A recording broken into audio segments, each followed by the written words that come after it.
Fundamental movement is a set of basic foundational physical skills like running, jumping, and throwing.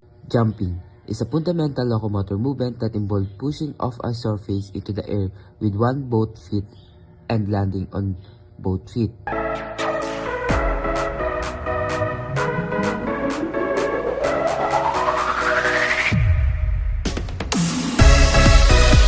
Hopping is a locomotor movement that involves taking off from one foot and landing on the same foot.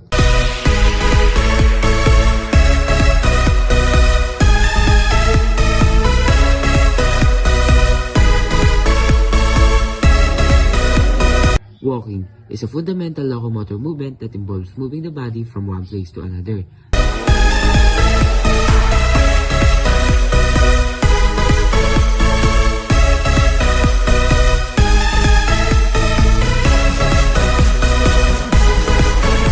Running is a locomotor movement that involves moving from one place to another by traveling a quick pace on foot.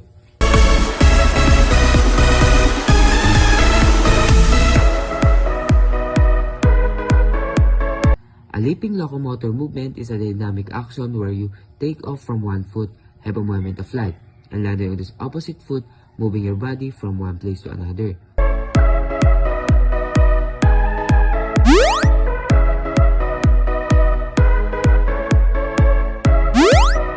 A sliding locomotor movement is a sideways step together motion used to move from one place to another.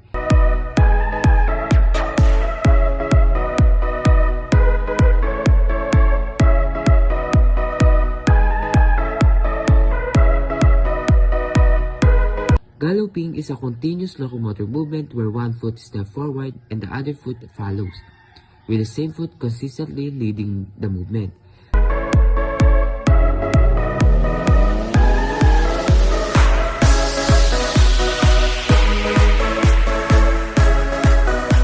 Non-locomotor movements are body movements that do not involve traveling from one place to another.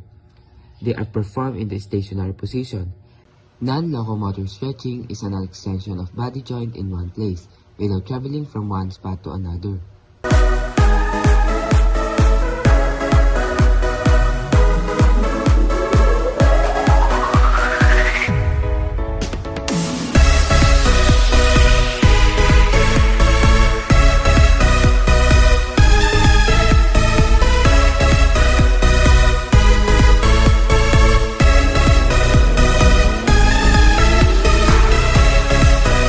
Bending is a non-locomotor movement that involves moving around a joint to create a curved shape, such as bending at a twist to touch your toes.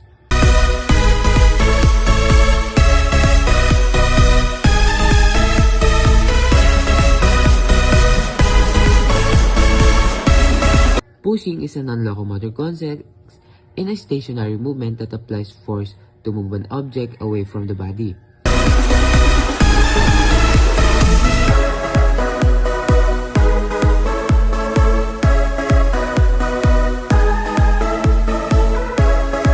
Non-locomotor twisting is a movement where you rotate parts of your body around an axis without traveling from one spot to another.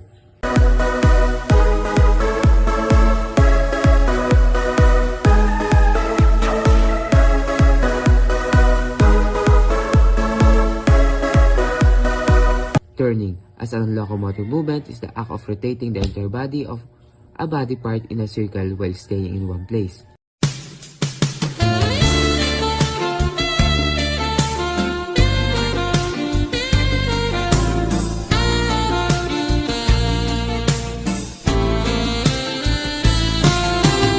Manipulative skills are movements that require control of an object, such as throwing, catching, kicking, striking, and dribbling. These skills involve hand-eye coordination and are fundamental for tasks in both sports and everyday life, from playing games to using tools like microscope. Throwing is a manipulative skill that involves propelling an object away from the body using arm-hand movements.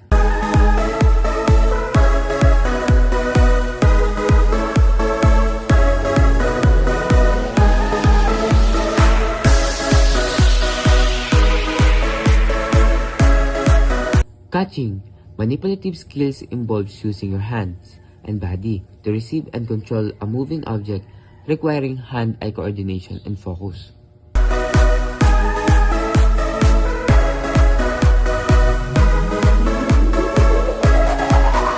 Striking manipulative skills involve using a body part on an implement to hit an object, requiring hand-eye coordination.